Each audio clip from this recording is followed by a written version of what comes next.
FC under-20 Asia cup Thailand 2026 খেলার জন্য team 21 তারিখে ঢাকা ছাড়বে। আমরা 10 দিন আগে টিমকে পাঠাচ্ছি থাইল্যান্ডে তাদের ওয়েদারের সাথে অ্যাডজাস্ট করার জন্য। প্লাস সেখানে আমরা 2টা প্র্যাকটিস ম্যাচ খেলবো। আমরা 25 তারিখে প্র্যাকটিস ম্যাচ খেলবো ইন্ডিয়ার সাথে এবং 27 তারিখে খেলবো জর্ডানের সাথে এবং 10 দিন ওখানে ট্রেনিং করবো। এছাড়া আমাদের টিম মোটামুটি ট্রেনিংয়ের ভিতরেই ছিল।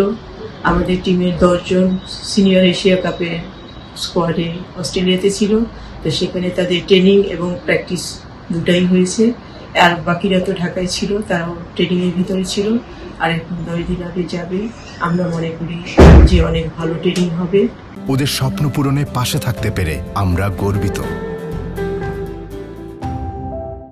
আর আমাদের ম্যাচ আছে 1 এপ্রিল, 4 এপ্রিল এবং 7 এপ্রিল।